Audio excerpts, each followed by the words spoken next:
بسم الله الرحمن الرحيم.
All right, everyone. Welcome to Into the Cyber State. This is your premier public broadcast of the.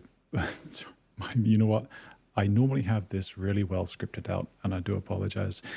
We are the premier public broadcast of Galactica Network, which is the ultimate private identity stack for Web3. We are here to try and let you just build an identity that means something to you, that is free, that is universal, that actually allows you to have sovereignty over your own self. I'm here today with Geoff from Ontology. We might even get Cosmos Hoss, my co-host, on at some point. We're looking forward to that. He's an absolute legend. We'll get him on very soon. We're going to be having a really, really good conversation today. I'm really, really thrilled to have Geoff on. How are you doing, Geoff? Yeah, pretty good. Thank you. It's good to be here.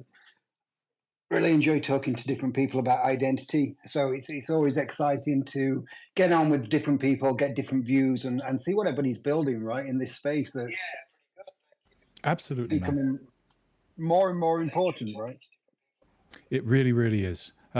If you've got echoes, it's probably going to be because you're not wearing any earbuds or something. I'm not sure, but it doesn't matter. It's fine. You're coming through very clear. Yeah, let's just get on with a couple of little bits of administration, guys. We've got a few things to do. If you would like to request to speak during this space, you are more than welcome. Obviously, priority will be given to Geoff for answers and such, but we would love to get some live questions. That would be great. We've also got a bunch of live questions already on the chat and on the stream. Really looking forward to going through some of those with you, Geoff. So we've got some questions from the Galactica community. We're going to get some from your community. It's going to be a good time. So if anyone actually wants to just do a live spoken question, though, you are welcome to request to speak on the space itself. My handle is Citizen42, Dog Howler, within the Cypher State. You can call me Dave. Just need to do a very quick disclaimer before we start, everyone. It's very important to remember that myself, any co-host that's on stage, any guests, we are your guides to navigating the Cypher State and Web3, but we are not your financial advisors in any way, shape, or form.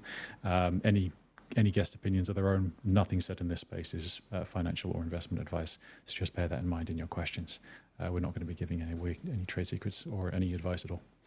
I'm just going to just welcome Geoff. I'd love to just get a brief intro to who you are, Geoff, and what you're up to, just very, very briefly, before we carry on with the show. Absolutely. And I solved my echo problem by turning my laptop down. Who would have thought that would have worked?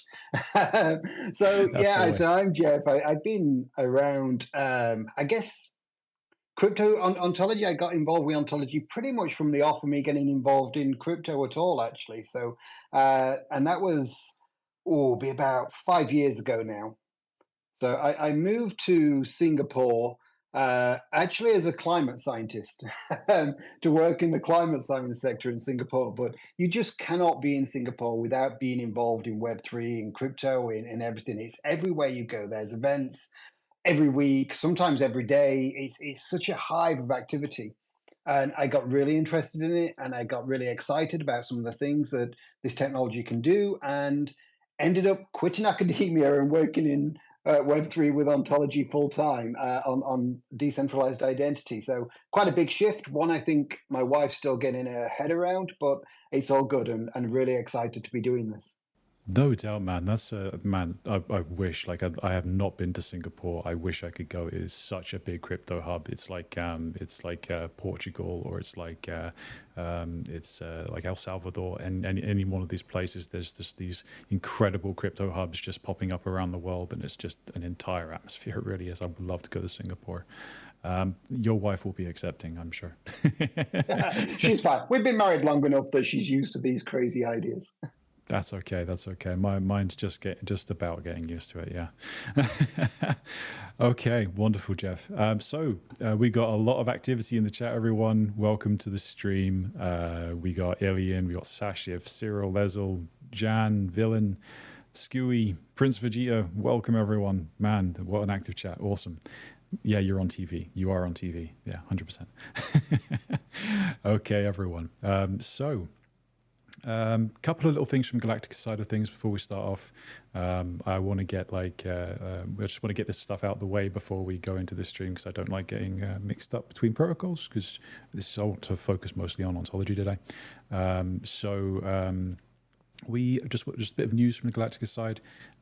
We are running down, we are deprecating the Cypher State campaign, just so you are aware, anyone who's not already. And we are introducing a brand new community program that's just coming in. So you want to be on the lookout on our community quest page on where you generally do your quests, so that you can just have a little look at the new structure. We're going to be providing a whole onboarding experience with this, but it's kind of a bit of a soft launch. So if you guys could go through the questing experience right now, give us some live feedback from the community, that would be awesome. Like I say, it's a soft launch, not officially going anywhere just yet. It's just we're trying to test this structure right now and get some feedback. So if you could do that, obviously, most of you quest anyway, so it would be great if you could just give us some feedback on that. Secondly, we are opening a limited public test of our Cypherbook MVP. So I will be posting some links in the Discord after this show, in which we will be just giving you access to the Cypherbook user experience, in which you can mint your first SBTs. You can just see kind of what we're planning for you as far as the Cypherbook and the kind of questing experience on our own platform. And the delayed announcement. So obviously we announced last week that we were going to have an announcement today. We have now ended up in a situation in which our partners are not quite ready yet, but it's fine. So we are definitely still going ahead. It's just crossing T's, dotting I's. Really sorry that in any way we've dropped expectations, but I can assure you that it's going to be absolutely epic. And also that we won't be putting any hard dates on teasers from now on. You can look forward to an amazing announcement, guys. It's just not going to happen today. I apologize. We have a request. Who's that from? Tildon Dan. He's one of our sentinels. He is welcome to come up. So that's everything from the Galactica side, guys. Just wanted to give you those updates just so that you were all aware. In the news, we've got OpenAI's Search GPT.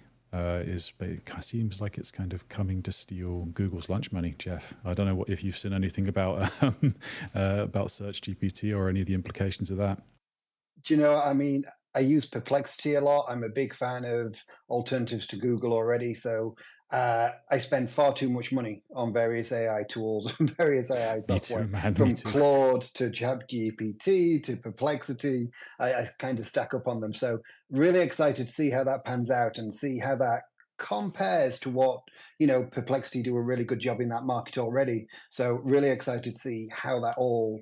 What opportunities we have, what contrast we have. I have them all because I think they all do different things really well.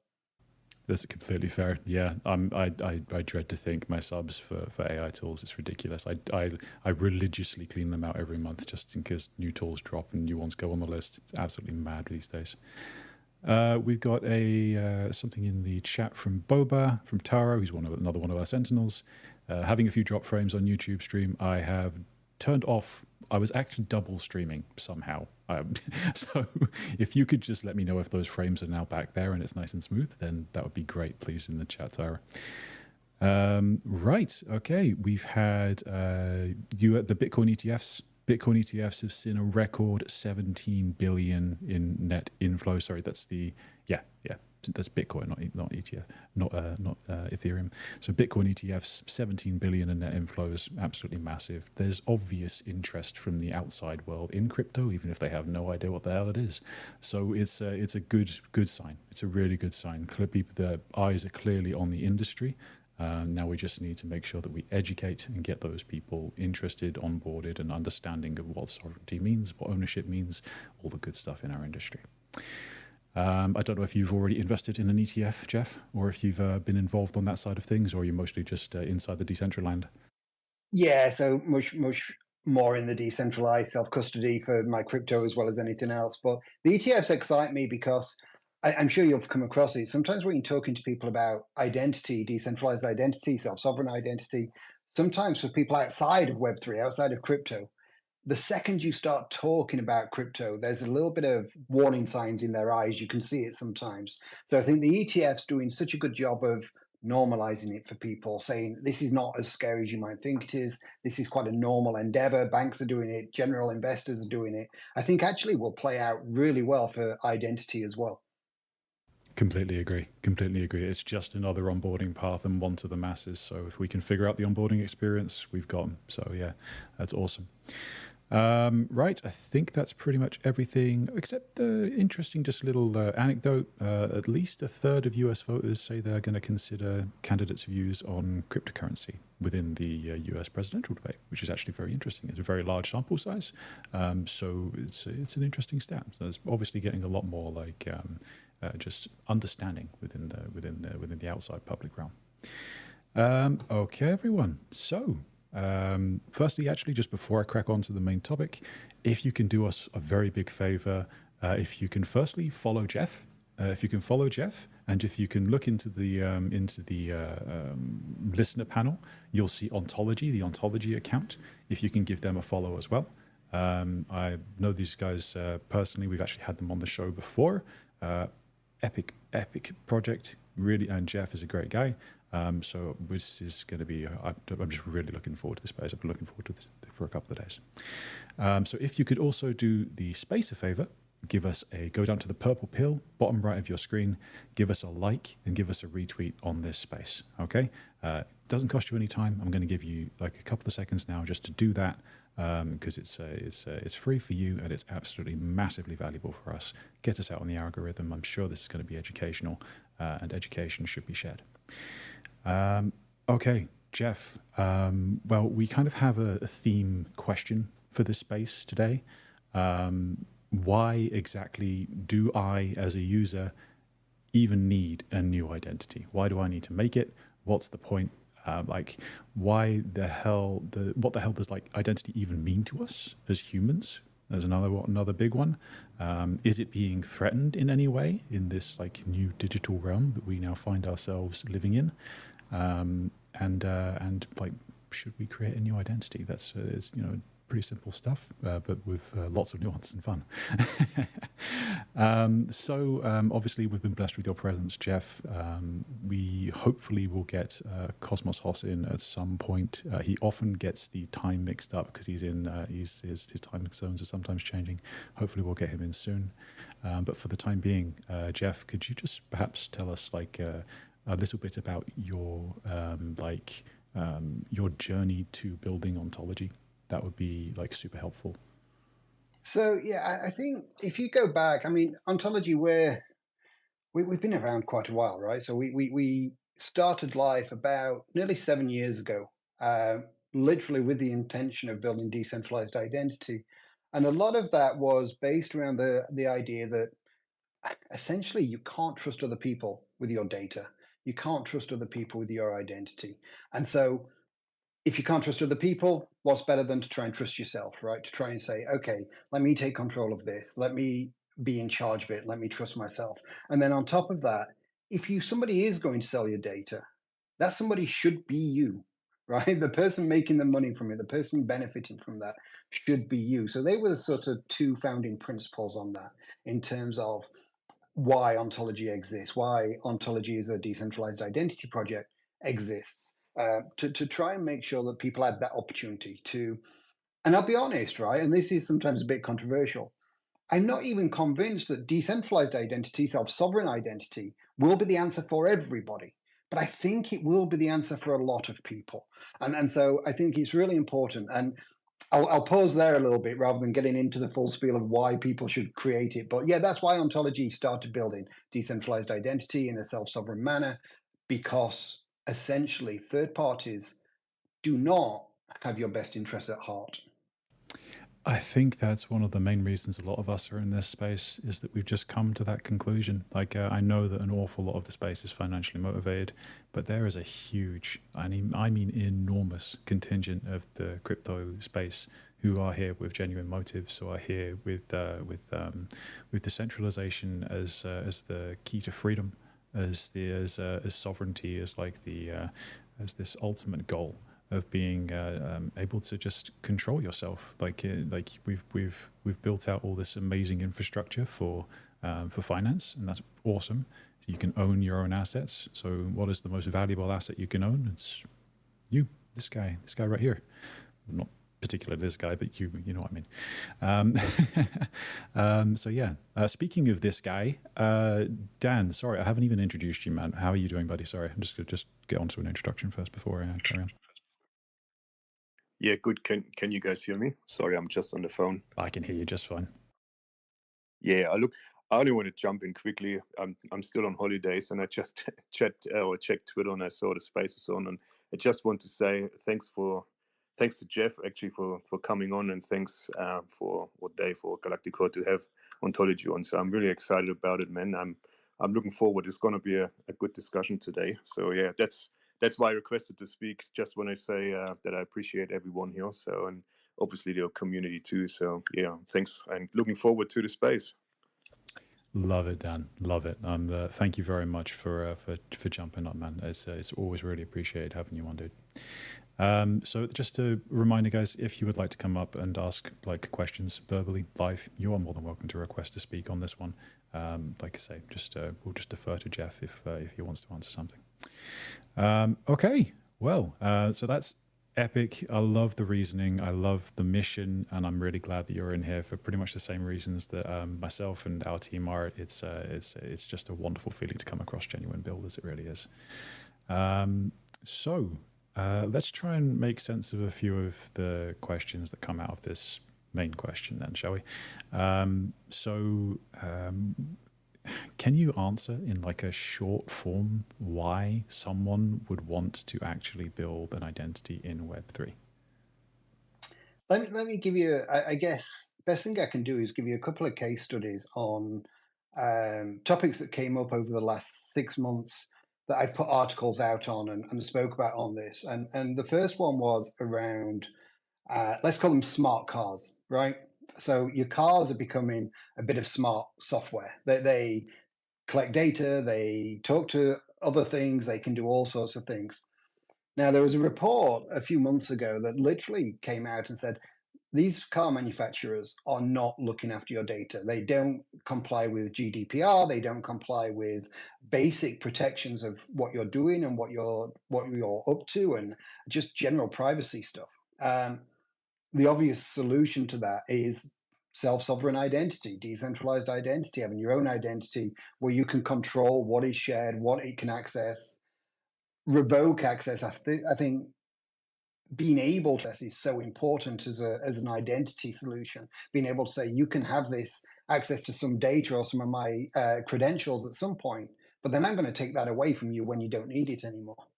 I also, just today, actually, I did a very short article about the dating scene. I don't know anything about the dating scene. I've been married for 28 years, right? So it's well out of my reference framework. But, a lot of these dating platforms are location-based. They are based on lots of personal data. And some research came out that they don't even protect people's location very well. They don't protect your personal data. They don't protect where you are. They can give too much information away where you are. And again, moving that to a self-sovereign identity, a decentralized identity, takes away some of those, not just privacy risks, but potentially genuine safety risks for people, right? And so that becomes important. And then the third thing I would say, and I'll leave this a little bit open, it's coming, whether you want it to or not. Right, it's happening. The EU are looking at digital identity, but also in a decentralized way. They're looking at putting passports and driving licenses on a digital identity framework. If you want control of that, now is a great time to start thinking about self-sovereignty, because you can get used to it. You can start building it. There's so many opportunities. Look at what you guys are doing around education. Look at what we're doing around education. Now is the time to learn, because if you learn now, when these things really come online, you're ahead of the curve, right? And you can be safer, and you can be more secure, and you can make the most of it in a way that people who only just get into it when it's really up on them won't be able to. And so they would be my three big hammered home principles there: privacy, security, and also just necessity. It's going to happen. I find the necessity one increasingly relevant. I think it really, really is. Like all the points are obviously relevant, but the necessity of it is just growing day by day. So obviously, everyone, you are more than well aware of the rise of AI, of the artificial, and how fast that this stuff is developing. And I hope that after all of our spaces and all the spaces that you listen to, that you've learned just how much data is being hoovered up by these companies. And as Geoff says, just how loose their data practices are. Most private companies, like despite what you might think in their nice little presentations on their websites and all this stuff, they kind of operate on a rather than they'll ask for forgiveness before they ask for permission, for sure. And in all these cases, in all these like service-based products, where you get the product ostensibly for free or extremely cheaply, you become the product. You become your data, basically your digital soul becomes their target. And then they find a way to monetize your digital soul. So that's what they're doing, and obviously what products and services like Ontology are doing, like Galactica is doing, trying to actually give you back your autonomy and your sovereignty, give you that agency, give you that ability to just own yourself, like have genuine control and ownership of yourself and your data. As Geoff says, if someone's going to sell your data, it should be you. That's a really, really good quote. I would love to. I'm probably going to tweet that at some point later, Geoff, and attribute it to you. That's a really good one. Can we just maybe, like we've kind of gone over like maybe a few of the problems with traditional identity. It's more that it's like the centralization kind of risks, I suppose. What exactly is your like specific why? I know we've kind of gone through what you've like your reasonings, but what would you tell someone who has no damn clue about this stuff? Like, what is your why for being here and doing this?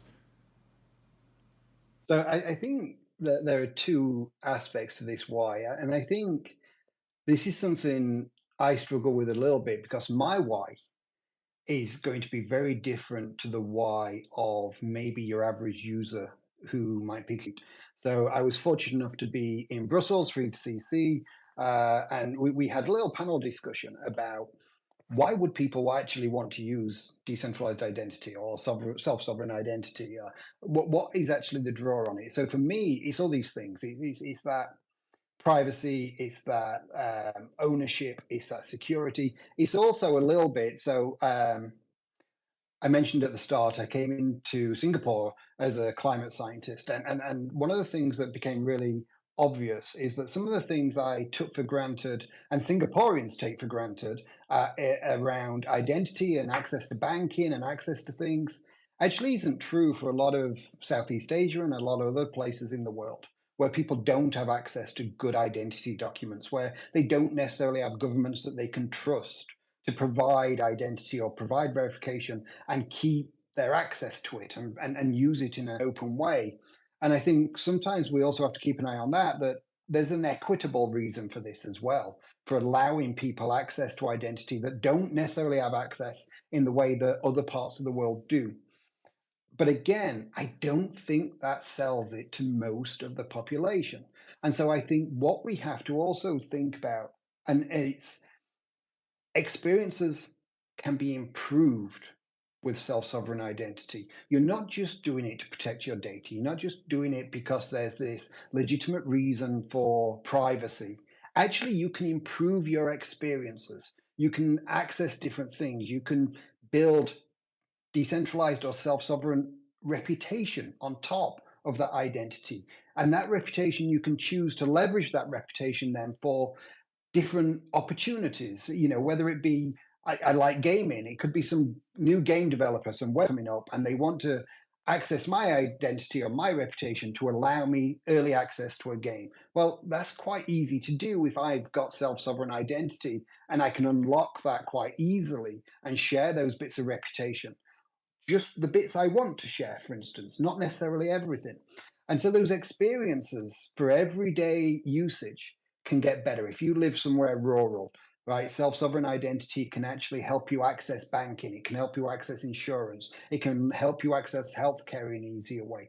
So I think just beyond privacy, beyond all these different aspects of ownership, your life will get better. It will get easier. Things will be just flow easier, and on top of that, you will have less worry. If you go to a hotel and you travel lots of places, what do? They take a copy of your passport, and that copy sits in the hotel. For how long? They don't give it you back. They don't shred it. They could have it forever, right? And that could be a concern for some people. If you do that via self-sovereign identity, guess what? You give them access to that passport document for the duration of your stay, and then you can have that revoked. You can work on that technology and push that technology out. So I think my why is a little bit on the nerdy side.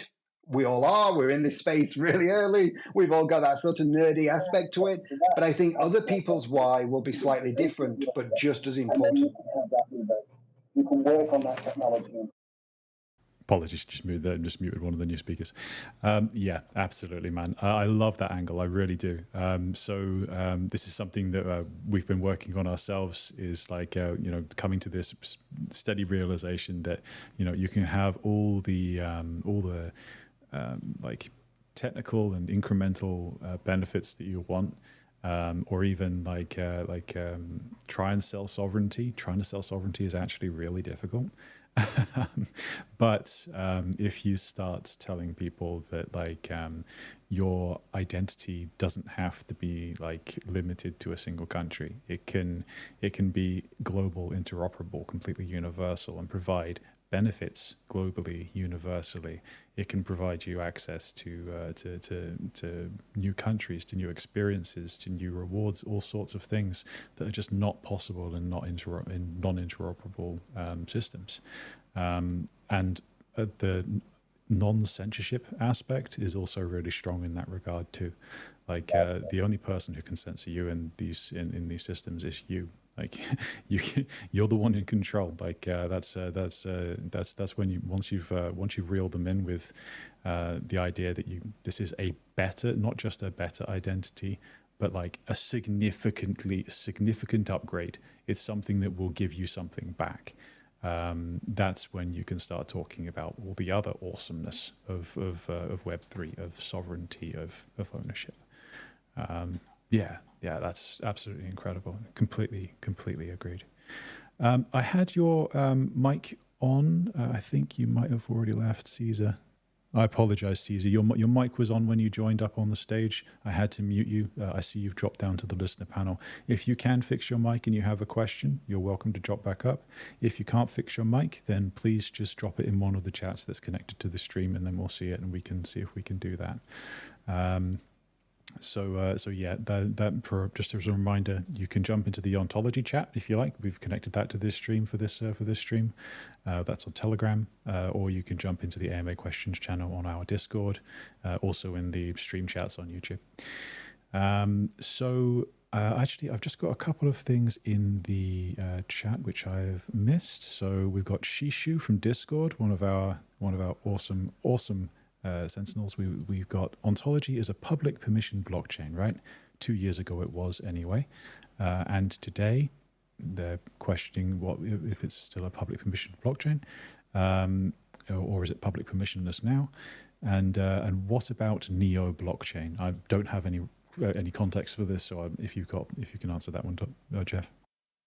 Yeah, no problem at all. So if we go way back when, so ontology sort of fell out of Neo, if you like. It was built around that Neo architecture and then fell out as a layer one public blockchain. Still functioning as a layer one public blockchain.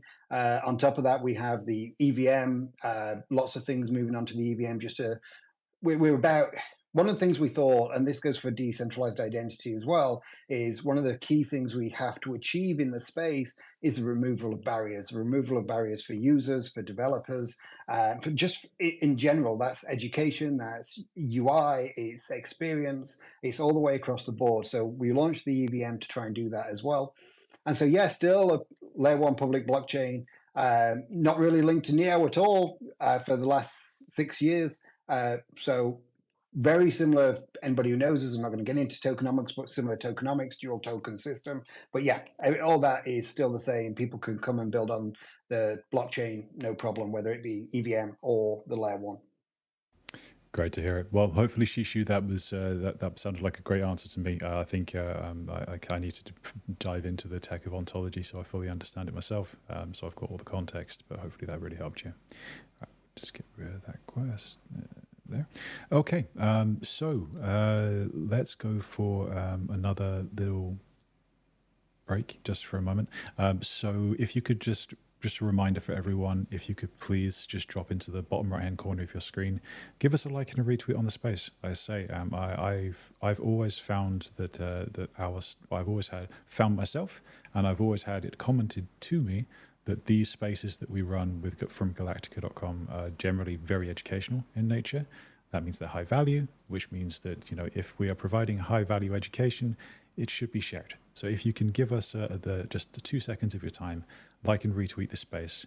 If you have a comment, please put it in there. We will go through the comments, and we would be massively appreciative of that. I've just been reminded by Wealthior on the YouTube chat that I need to give out an attendance code for the space, for the quest for this space. So the attendance code for everyone listening is identity. The word identity is your attendance code for this space, so you can get through the quest. So that's identity is the attendance code. I'm not going to be saying it again. Identity, and that quest will be claimable, I think, until midnight tonight. Just so you're aware. So thank you very much for reminding me, Wealthior. That was great. We've got Prince Vegeta also on YouTube. So I can be a holder, an issuer, and a verifier too on ONT. Geoff? Not sure I fully get that, but so I guess holder of an identity. Yeah, you can. I assume we're talking identity on that still. So you can create your own identity in the Onto wallet, which is our own wallet in there. So you can create that on there. In terms of verifier and issuer, well, if we get into verifiable credentials, then actually, and this is always an interesting question, I think, when we're talking self-sovereignty, right? So I'm going to go a little bit off the question, but I think it's really relevant. And so we talk about issuing credentials and verifying credentials, and then we talk about self-sovereignty. So it's really important, I think, to understand that self-sovereignty is referring to your ownership of that identity as a whole. But what you can't get round, and actually you don't want to get round, is that you still need issuers that you trust. They can be government bodies, they can be educational bodies. You need somebody who can issue credentials that can be verified, that carries some sort of trust within that, and actually that's another use case for decentralized identity, right? Attaching it to these institutions that issue verifiable credentials and then verify them. And so it's a funny one, I always think, when we talk self-sovereignty, in that you can't get away from the fact that you still have to have these third parties who issue credentials. But the verification remains decentralized. And I think that's a really important aspect to that. You know, having lived in Singapore for a long time, they have a great digital identity that you can have different issuers of credentials on, but it's all very centralized. You don't have much control over it.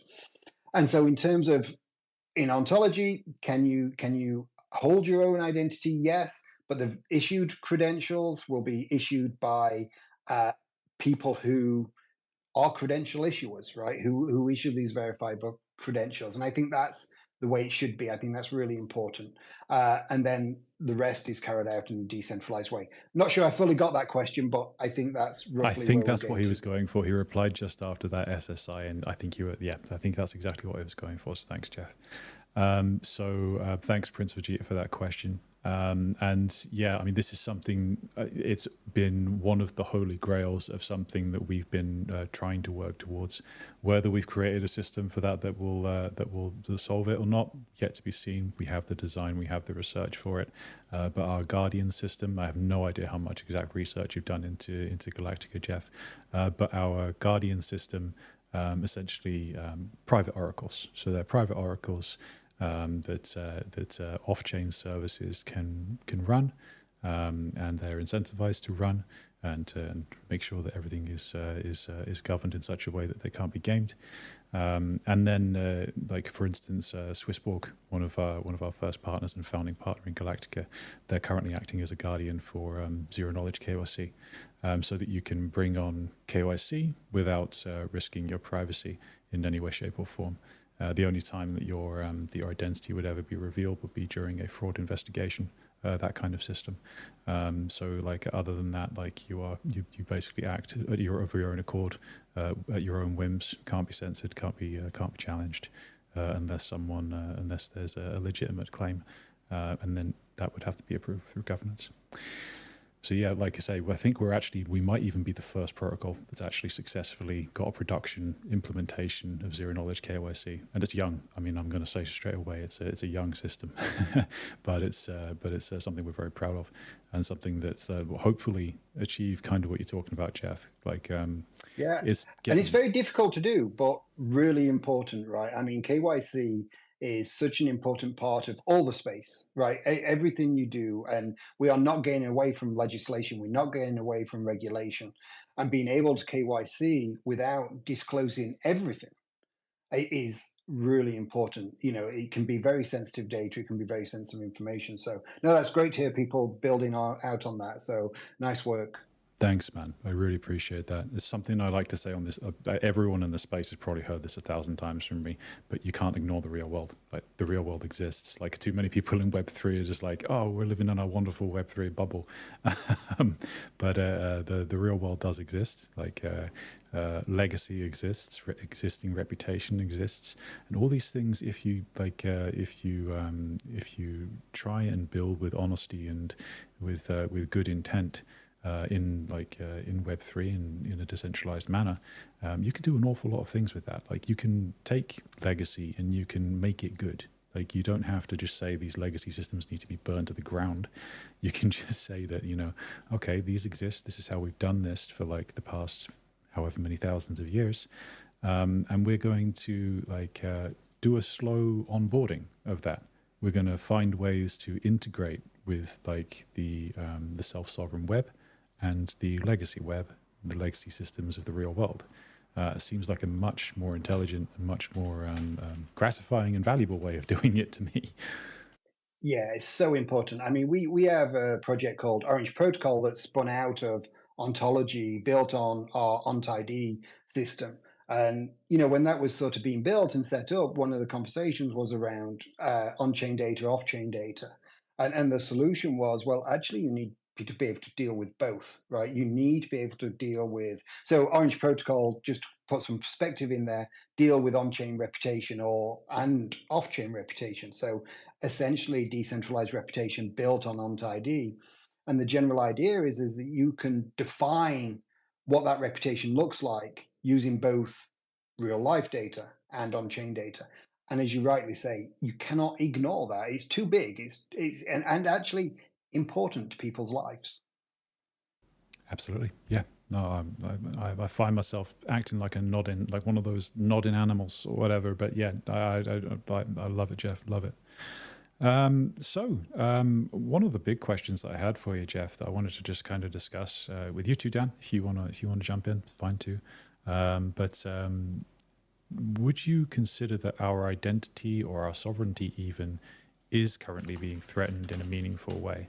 You can break that down by regions or whatever. You can think about it in all sorts of ways, but just curious question.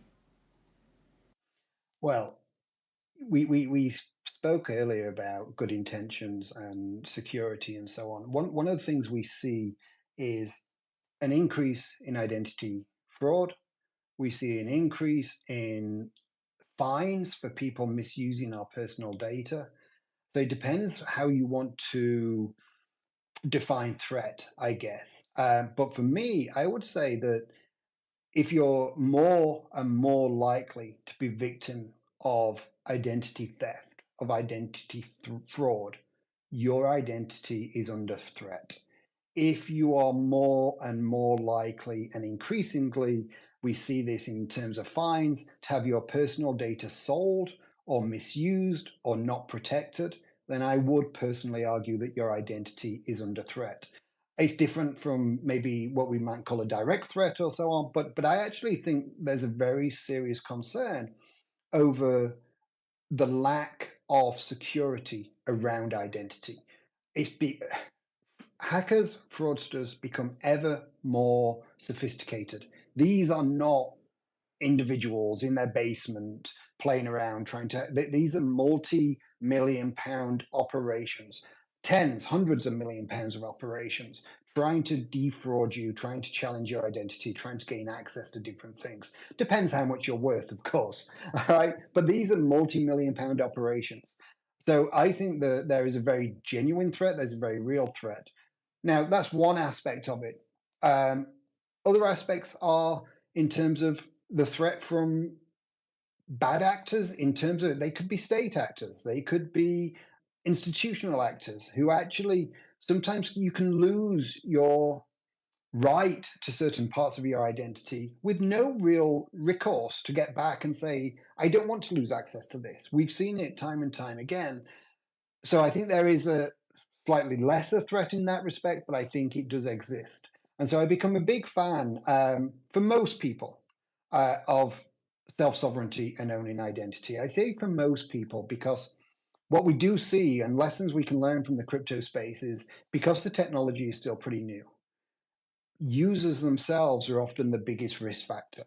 And that's why education becomes such an important part. So we can look at all these risks and we can look at all these threats and accept that they're there and we need to solve them. But actually, what we also need to do is both educate, but also simplify identity in the decentralized space, in the Web3, because what we want to do is make users better equipped so they're no longer the big risk factor when it comes to managing private keys or identity key or whatever it is. And I think that's another problem there. So I think for a lot of people, and hopefully for a growing number of people, the risks from the outside world are big enough that it's worth looking at self-sovereignty.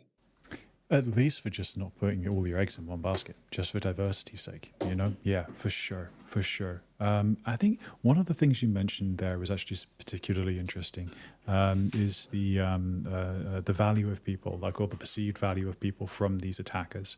I would just like to get out to everyone in this space. You are probably more valuable than you think you are as far as data collection is concerned. You might not consider yourself super valuable or super high net worth or any of this stuff. The thing is, you have various levels of access to things with your job. For instance, like if you work even in a Wendy's or something, or in the UK equivalent, maybe a Costa Coffee or whatever, you have a certain privileged access, and any privileged access of any type whatsoever is a target.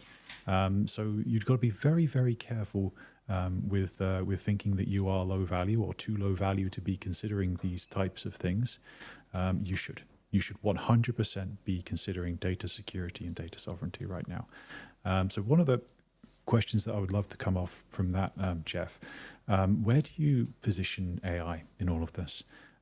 Because like it's something that I consider greatly often in the development of Galactica. So like the inevitable outcome in my mind is that we end up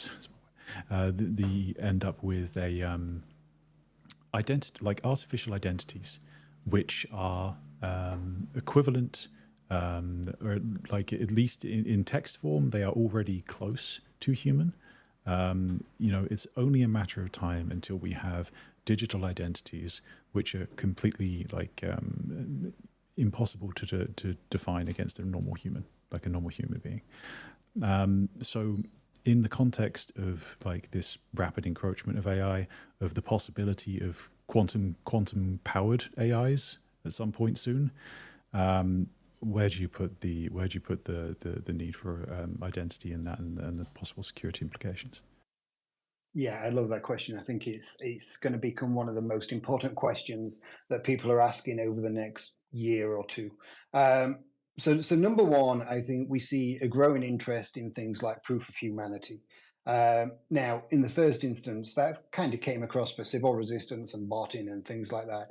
But something similar to that, I think, can be very important for AIs, right? So I think AI agents in particular, so people are going to be building more and more agents, probably to be very specific for certain tasks, very specific for certain procedures. I think two things are really important. One, we should know they're AIs, right? We should know that they're AIs. And two, we should also know who built them for a couple of reasons. Number one is because the people who are building them can build reputation. And that, as a consumer of AIs or AI agents, I want to know the reputation of the person who's built that AI agent. I want to know how they perform. Do they have any biases? What is their leaning in certain ways and things like that. Also, the people building them deserve to be paid for them. So identity becomes really important for that as well. I think also what we can do with identity around AIs that I think is really, really powerful is timestamp data. What data did the AI use to produce these results? What's the timestamp on it? What did it access? Where did it take that data from? Because then you can look back and say, okay, this AI agent came up with these answers and these solutions and these things. But if we look at the timestamp data and the data that access, we know that some of that data is compromised, or we know that that data is really good, or we know it's out of date, or something new's coming. I think there's such a huge field of identity in the AI space, from proving people are human, proving people are AIs, knowing who built an AI, knowing what data that AI has accessed, knowing the reputation, the performance in different fields of those AI agents across such a huge board. And I think that becomes a really powerful use case for security, but also for transparency and trust in what those agents are doing. And so, yeah, I think it's huge. It's one of those conversations I think could probably go on for hours and hours and hours on all the different ways that identity and AI get together. I ended up talking about it the other day with somebody, and we ended up in universal basic income as well, because, if we look at AIs and they start eating into jobs, and we have things like UBI, as Sam Altman's been looking at for a very good reason, right? I mean, Sam Altman's looking at UBI because he's building AIs that could take jobs and result in the need for something like UBI. And so decentralized identity plays into that. The need to identify real people who might claim it, and not just AIs claiming UBI and various other things. I think there's a huge field. The interplay between identity and AIs could end up, for me, being one of the most powerful use cases we have. I couldn't agree more. I do feel like sometimes that the everything kind of comes in balance. I know it's a very kind of hippie, off the wall kind of thing to say, but as far as the rise of AI, the rise of blockchain and of Web3 and decentralized ideologies at the same time, I feel like they're counterbalances to each other in some forms and fashions, right? And really important balances and really important ways of protecting that, again, our own sovereignty and understanding what we're interacting with and how we're interacting with it. You imagine the potential for phishing attempts, for social engineering with a powerful AI, with powerful AI video underneath that. It can be quite huge. So getting identities right around AIs in the first instance, as early as possible, I think is going to be really important. 100%. Right, guys, we're going to go back to the chats. We're going to see what questions we have. Firstly, we have Sir Blank. Does anyone know why the subtitles are not working? Okay, well, the subtitles are not working on the YouTube stream because it's currently live. I think the YouTube the subtitles will come along when it's the recording afterwards. Just so you're aware. Then we have Villain. Villain is one of our sentinels. Geoff, awesome guy. Mr. Geoff, do you have an opinion on Galactica? Its technology and operation? If yes, what do you think? It's always interesting to hear the opinions of speakers, and I thank you for your presence. Geoff, do you have an opinion? Yeah, I tell you, one of the things I was really impressed with is the build around your how you communicate what you have. I think that's really important. I know that's not on the tech side, but don't underestimate how important that is. That's the communication side with the community the way you run these things, these educational pieces is really impressive. And I learned today about the KYC thing and the oracles. Now that is actually going to be really important. Being able to pull that off and have a way for your own identity to pull in different verifications or different things, especially if you can do it in a kind of in a way that doesn't give away too much information, almost a zero knowledge proof way of doing things, becomes really, really important. I think getting ZK right is potentially going to be the holy grail of what we have to pull off in identity. I think what I really like is this space is not a competition space at this moment in time. It's a collaboration space. And so, as you said earlier, this is the second time you've had somebody on from Ontology. I think Humpty came on previously. And that collaborative approach, as we try and build the right solutions without just trying to rule the world and try and build things that work, I think is absolutely the way we win. And we all win. Man, couldn't agree more. Yeah, there are too many people in building Web3 projects who do kind of think they're going to rule the world with it. But yeah, no, that's exactly what this space is. If you decentralize, you kind of got to you've got to find a way to collaborate in a way that makes sense, that provides value to both parties, and just learn from each other. If we're going to purport to if we're going to ask you to be sovereign, to have complete sovereignty, autonomy, have all those responsibilities, because remember, guys, sovereignty comes along with a lot of responsibilities. If we are going to ask you to do that, then we need to find new ways of collaboration. We're asking you to be very much an individual. Be very individualistic in your identity, in your asset management, and all that kind of thing. We still need a way to collaborate. We're humans, we're very social creatures. We need to do this to survive, for society to survive. So yeah, every single Web3 project should be trying to collaborate with just about everyone who's building with good intent. That's just the way I see it. Like I say, there's not a competitive bone in my body, other than just with myself and the rest of the team. We're all just trying to build to make something that's freaking awesome. So yeah, right. A few more questions. We got Fefox, epic member of our community. I see you. Oh, God, I don't even know how often I see you on Twitter, Fefox. Thanks for the question. I have a question about the fundamentals behind our network. I assume you mean Galactica then. How do we answer to the trilemma, how scalable, secured, and decentralized we are? So as with all these things, Fefox, there are trade-offs everywhere. There are always trade-offs. No one builds a perfect protocol. However, we have built in scalability, security, and decentralization into every single aspect of our tech stack. And some of these things are very much enhanced by the presence of zero-knowledge KYC, of various off-chain verifications that can be bought on-chain. That really, really, really improves things like Sybil resistance. We're using Cosmos, for example, like the Cosmos SDK, for the exact reason that it provides scalability in our design for our reputation systems.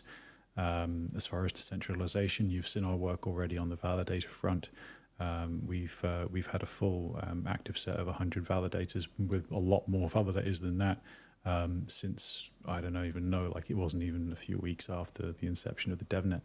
And we're actually trying to find ways of making it make sense to. I don't understand the full technology behind it, but in any case, you can have more than one validator pouring resources into a single validator in the top 100 in the active set, and then everyone can collect rewards. It's something that I don't understand the tech of, so I'm not going to really speak to it with any knowledge or authority. But I've been assured by the rest of the team that it's actually very interesting and could actually get a lot more people actively contributing to the active set, which would be awesome. And yeah, so we basically are trying to do everything humanly possible to attack the blockchain trilemma. And yeah, there's always going to be a compromise somewhere. That's just the nature of the beast. Generally speaking, most blockchains end up in a situation where they want to be scalable and they want to be secure, so they sacrifice decentralization. That's just the name of the beast at the moment. However, there are futures and there are technologies in which decentralization maintains at least the minimum level required to avoid being taken down by centralized actors. How does what about the same question to ontology, Geoff? It's a very difficult question, right? I mean, there isn't a blockchain around that doesn't face the trilemma, right? It just doesn't exist, and that's okay. That's okay, and I think what we've seen, and Ethereum's a great lesson to be learned from this as well, with how they're approaching it, I think. And I think as we enable more interoperability, as we actually enable different parts of blockchains to communicate more, what we end up doing is building that space out. We start building how much space we've got to work with. It's a question that comes up all the time, and as you rightly say, a lot of the time it's a lack of decentralization that happens. So one of the things I'd love to see us do with ontology eventually is actually expand how many verifying nodes we have on there. At the moment, I think it's 15. I'd love to see that increase, and it's 15 because that keeps us with a pace, with a speed, and so on and so on. But actually, for most people at this moment in time, whilst it's theoretically a really interesting question and it's a really interesting point to consider, it's something that can be worked on over time.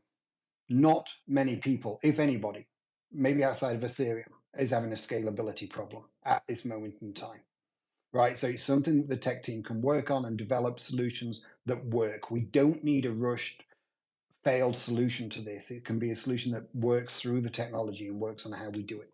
And I think, yeah, just to echo what you say, I guess, on there, it's always going to be an issue, will become less of an issue as people start thinking about how different parts of it communicate. You know, you mentioned Cosmos, and that's kind of that approach, right? Lots of different things communicating together. And I think that will be the approach that most blockchain technologies end up taking in some way. Even the layer twos on Ethereum are looking at how do they now start talking to each other in a proper way, because it doesn't just affect scalability issues; it affects things like liquidity, and various other things as well. 100%. Yeah, absolutely. Like the IBC is one of the other major reasons why we came over to Cosmos. Like just that, even though like the tech is amazing, it's actually like one of, like, for anyone in not an understanding, the IBC is like the interoperability protocol of Cosmos, and it's bulletproof. Like it's genuinely bulletproof. There have been very, very few security issues with it. It's genuinely an incredible protocol, and it serves an awful lot of the blockchains that you actually use today. But genuinely speaking, like it's that willingness to actually to develop with that mindset of interoperability in the first place that really draws most people, I think. So yeah, absolutely incredible. I think we're actually coming up close to the hour, Geoff, but I would like to ask you one more question, if you don't particularly mind, because I actually love having you on as a guest. I would say, like, I think it can be pretty universally accepted that the crypto user experience kind of sucks. I don't think anyone would particularly argue that most of the time.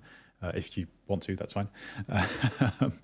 But I'm just curious how ontology has kind of tackled the onboarding of users, just in it very much in that bubble of ontology, rather than just as the global discussion we had earlier. Yeah, and I'm not going to argue about user experience sucking. It's not great across the board.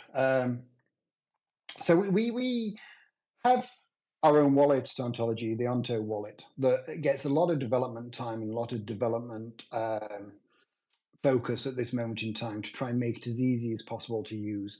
And it pretty much gets an update maybe at least once a month, sometimes a lot of the time more often than that. But front end is one thing, having a really good front end, having it quite clear and so on. And I think one of the things that we still have to look at is things around account abstraction. I think can help quite heavily for people. I also think we personally at Ontology, because we have a dual token system, which I believe is really important, and I would argue for a dual token system. I'm not getting into that now, but I think it's really important.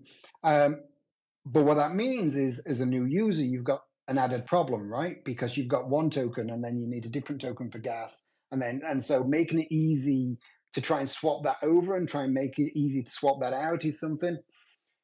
But I think one of the biggest assets any blockchain, any Web3 project can have at this moment in time is a set of people. You've got your sentinels, we have our harbingers, and having a set of people that can guide people through that onboarding process, people who have done it, people who have worked on it, people who know the steps, know the pitfalls, and can move it around. Front ends need to get better.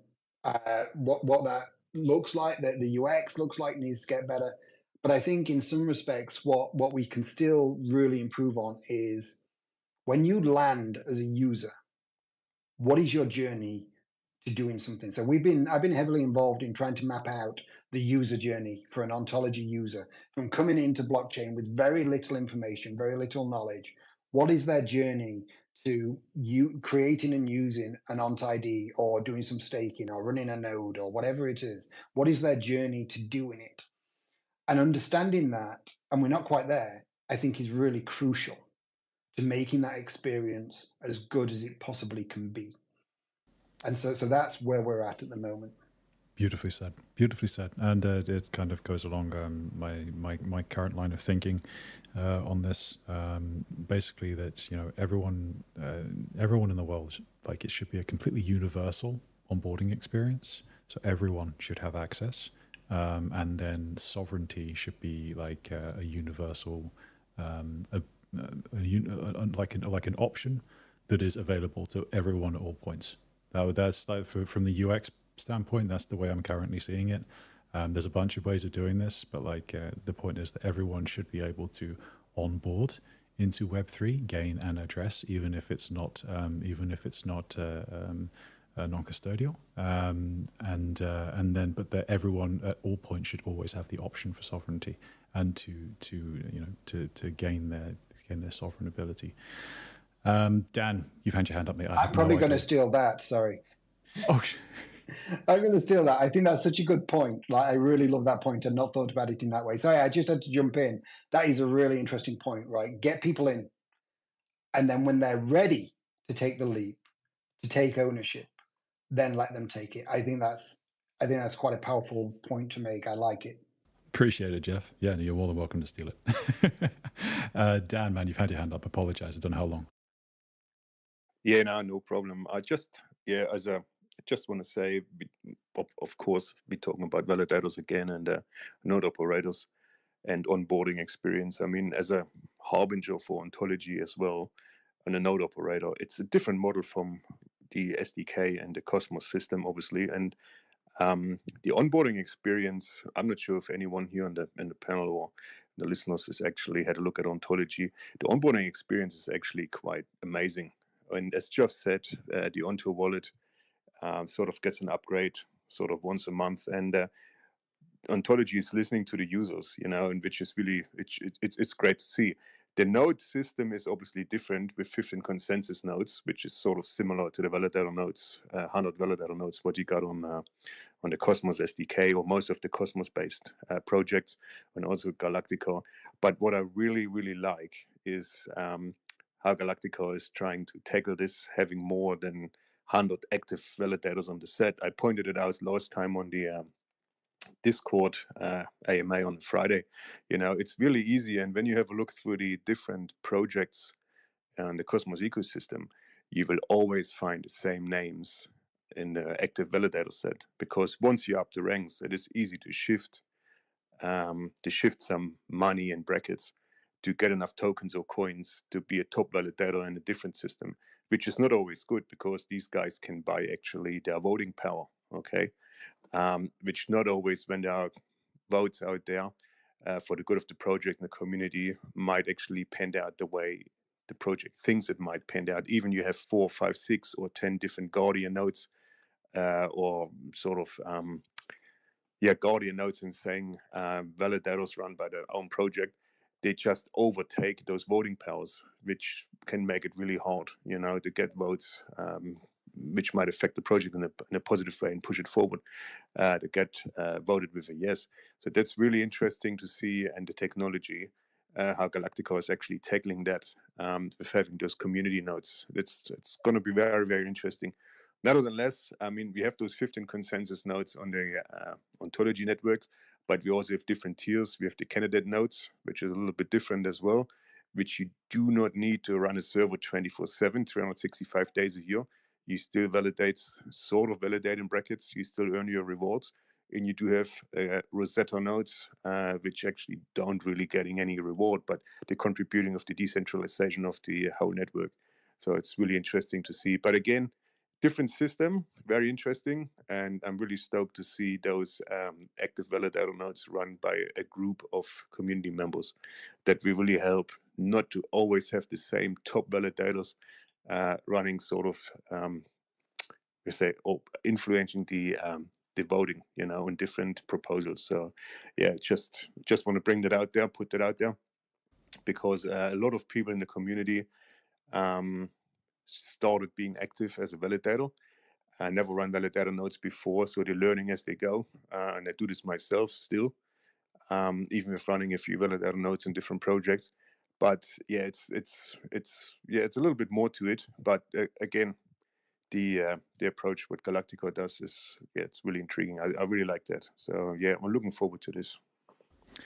Yeah, I'm generally just massively impressed by the creativeness of this industry as a whole. Like coming up with everyone's working towards the same goals, which is wonderful. Like decentralization, sovereignty, all the good stuff. We're all working towards the same thing. But we've all come up with ridiculously different ways of getting there. It's wonderful. I love it. So you're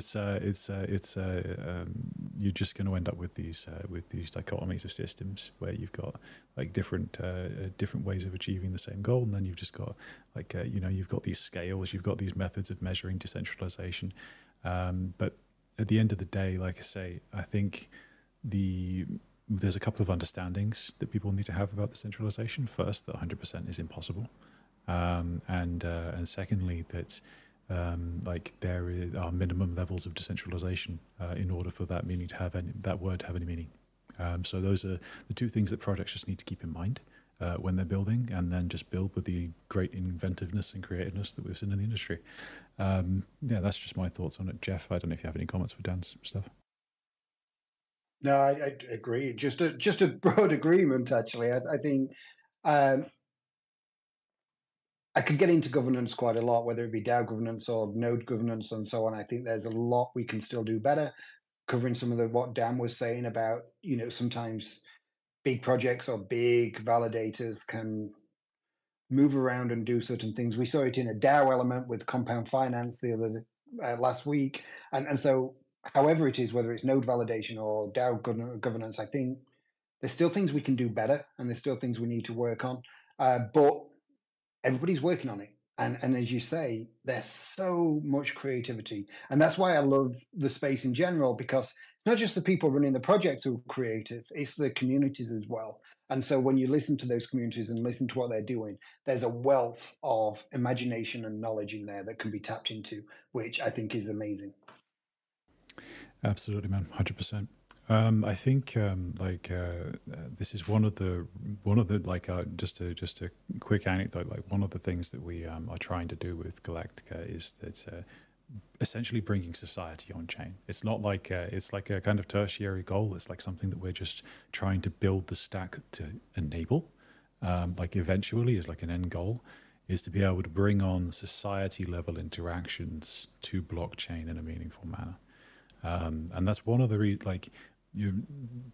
basically when you're in a DAO or when you're doing any kind of governance interaction whatsoever, you're just taking part in a plutocracy right now. It's just whoever has the most money wins in all situations. Whoever has the most money wins. Whereas the goal should be to have reputation, have at least a similar weight, something that's approaching, if it can exceed financial input, then that would be amazing. That would be incredible. That would mean that we are advancing as a species and getting better. but yeah, it would be incredible. Like that's one of our primary drivers and primary goals, even though it is a very long-term goal, is to bring these society-level interactions on chain. So I'm looking forward to the future, and I can see, Geoff, that Ontology is looking to the future too and building something incredible. So yeah, once again, everyone, Geoff's been an absolute legend today. So if you can give him a follow on his personal account, if you can also just look into the Lister panel, you'll find the Ontology account itself and give that a follow too. I'd really appreciate it. There's the main socials are on Telegram, Geoff, is that right? Yeah, I think our biggest community is probably still on Telegram, but we have a great Discord channel as well. So it depends on your preferences. You can join either and get well looked after on both. Beautiful, beautiful. Dan, you've got your hand up, mate. Go on, just quickly. We gotta wind this down soon at some point. Yeah. No, it will be quick. Then just again back to the validator nodes. I mean, what the difference is obviously with Galactica Network is the SBT. So it's kind of limited for people coming on, sort of validating on maybe another 64 different Cosmos chains, just to set up a new server.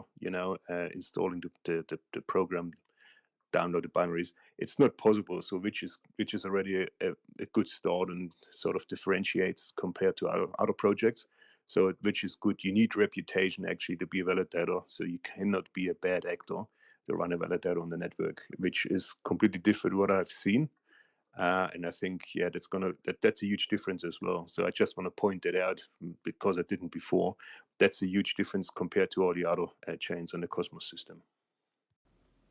Yeah, absolutely, man. And it's there's going to be a bunch of approaches, especially as technology improves and as we end up with these on-chain social proofs that allow people to have voting weight beyond just their tokens.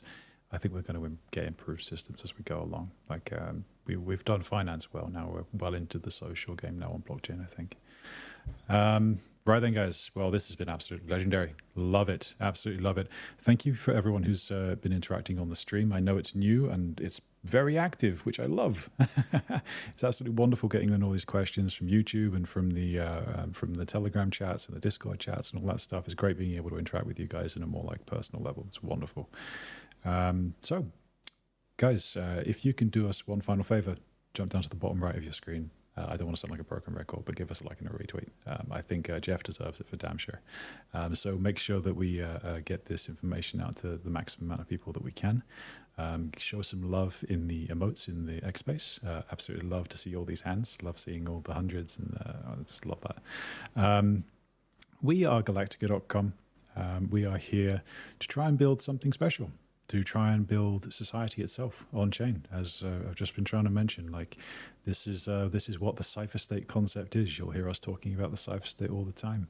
It's just this eventuality in which we have a interoperable Web3, in which every single node, every single blockchain, everything around us is not just a financial provider, but also a social node. It's something that is akin to nation states. Like a blockchain can eventually be akin to a nation state. Something with governance that far exceeds current systems. Something with financial systems that blow legacy systems out of the water. We're aiming for a future in which you actually have full sovereign control, and that you have the ability to take that self-sovereignty and walk if you want to. You have the ability to exit if you wish from whatever system you are trying to exit from. You have an exit, and the ability to be interoperable too. We're not just trying to build something and then hold you in Galactica. We want to be able to export reputation. We want to be able to be interoperable with the rest of this glorious Web3 that we're building. Geoff, clearly from Ontology, holds the same kind of ideals, which I really appreciate. Geoff, do you have a sign-off or anything that you would like to just state before we finish the space? Well, just first and foremost, thank you for having me. I love having proper conversations around what everybody's trying to build and what people are trying to do. So I appreciate having the chance to do that.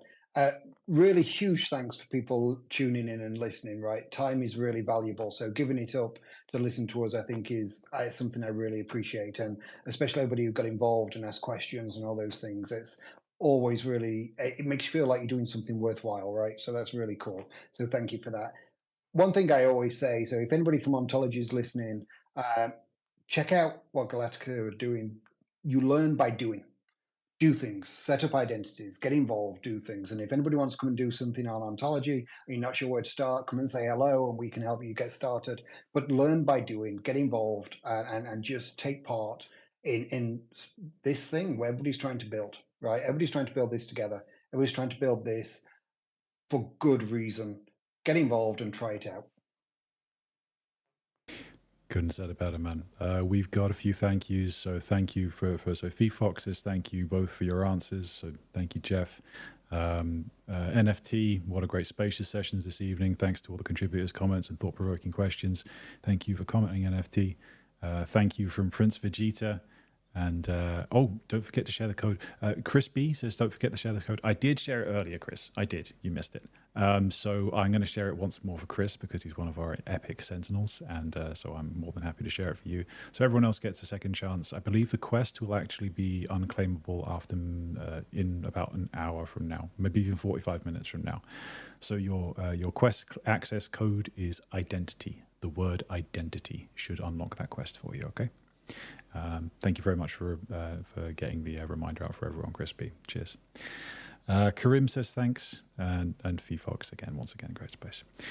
Thank you so much for coming, everyone. Really, really appreciate it. We are here every week, same time, Wednesday, 8 o'clock UTC in the evening. I should start using 24-hour clocks on these things. I'm an idiot. But in any case, yeah. So please join us for next week's episode. We also do a town hall, like an internal community town hall every Monday and every Friday. So Monday is for Telegram users and Friday is for our Discord users. So if you ever have any detailed questions that you want to ask about Galactica, if you just want to get involved or have opinions, questions or thoughts, just join us on those internal town halls. We're always there. We're always taking questions. We normally have we've got about 40, 50 people joining these things now, which is awesome. Love to see it. So I'm very, very proud of you guys. Okay. That's it, guys. This was a wonderful space. Really appreciate especially Geoff for coming on board and talking about identity with us. One of the most important and prevalent questions and ideas of thought that you can think about right now. It's so very important with the onrush of everything artificial to have something real and have something human, something verifiable, something sovereign. So please, guys, don't put this information away. Make sure you save it. Look at the YouTube recording after this, and make sure you check and save the X recording and share it. Thank you very much, everyone. I will see you next week, and I hope you have a great rest of your week and a great weekend. See you later, everyone. Cheers. Bye.